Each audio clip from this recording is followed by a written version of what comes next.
E a gente também tem o próprio Estados Unidos, que estava aparecendo ali na imagem. Termina hoje o prazo do presidente dos Estados Unidos, Donald Trump, para que a Rússia encerre a guerra na Ucrânia ou enfrente pesadas sanções econômicas. Ainda, assim, não está muito claro se ele vai aplicar punições em meio aos esforços para uma reunião com o presidente russo, Vladimir Putin, na semana que vem. Então, vamos com a Priscila Asbeck. É ela que tem as respostas. Então, tudo que nós soubermos neste momento, a Priscila Asbeck nos conta.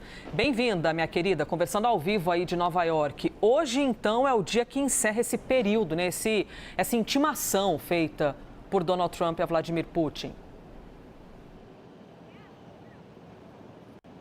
Exatamente, Elisa. Bom dia a você, a todos que nos acompanham. Hoje seria o fim desse prazo que foi estipulado por Donald Trump na terça-feira passada para que Putin tivesse 10 dias para entrar em um acordo de cessar-fogo com a Ucrânia. Caso contrário, os Estados Unidos aplicariam mais sanções à Rússia e também sanções secundárias, que são aquelas sanções que são aplicadas a parceiros que compram energia da Rússia. Mas ontem, quando ele foi questionado na Casa Branca o que ele faria com o fim desse prazo, se aplicaria as sanções, ele disse que vai depender de Vladimir Putin, vai depender do presidente russo. Isso depois que começaram essas movimentações, então, para esse possível encontro entre Donald Trump e Vladimir Putin, que, segundo a Casa Branca e segundo o Kremlin, deve acontecer na semana que vem, mas ainda sem um local exatamente definido. O que já se falou é que talvez esse encontro aconteça nos Emirados Árabes Unidos. Vladimir Putin chegou a falar sobre esse local, que seria um local adequado, até porque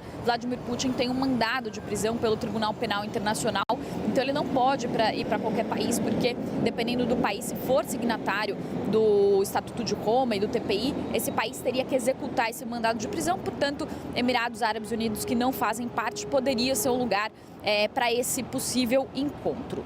O que se analisa nesse momento, Elisa, é exatamente qual que é a estratégia do Kremlin, qual a estratégia de Donald Trump. E aqui nos Estados Unidos, Donald Trump teme ser enganado por Vladimir Putin. Há uma percepção de que Vladimir Putin vem enrolando Donald Trump, mas ao mesmo tempo Donald Trump tem uma vontade de conseguir esse acordo de paz entre Rússia e Ucrânia, e por isso ele continua essas conversas, essa tentativa com a Rússia, justamente porque Trump prometeu que ia encerrar essa guerra e ele tem aquele plano de ganhar um Nobel da Paz. Então ele precisa de Vladimir Putin para conseguir encerrar essa guerra.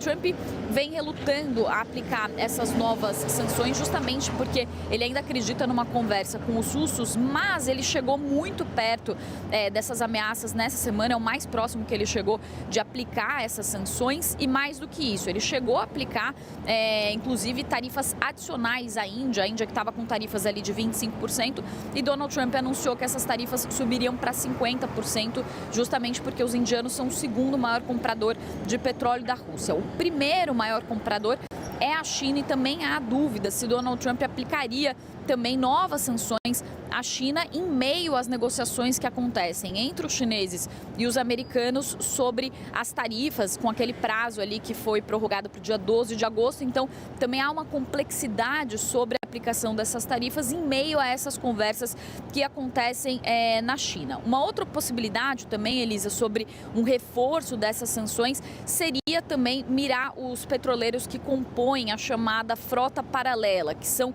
petroleiros que levam petróleo da Rússia para outros países, driblando as sanções impostas pelos Estados Unidos e pelo Ocidente. São petroleiros que são dificilmente rastreados, que não têm os seguros ocidentais e, portanto, mantêm a capacidade da Rússia de entregar petróleo para esses parceiros, a despeito dessas sanções que foram já impostas pelo Ocidente desde o início da guerra. Donald Trump comunicou aos parceiros europeus que deve conversar com Vladimir Putin, e nesse momento, Elisa, só para finalizar, o que se diz é o seguinte, que a semana começou com Trump reposicionando 2 submarinos nucleares próximos à Rússia, justamente para fazer uma pressão sobre os russos, e termina com essa possibilidade de um encontro, o primeiro encontro entre o presidente russo e o presidente americano desde o encontro de Joe Biden com Putin antes do início da guerra lá em 2021. Portanto, isso mostra, foi uma análise que foi feita até pela CNN, a natureza da montanha russa na vida no segundo mandato de Donald Trump. É por isso que não se sabe exatamente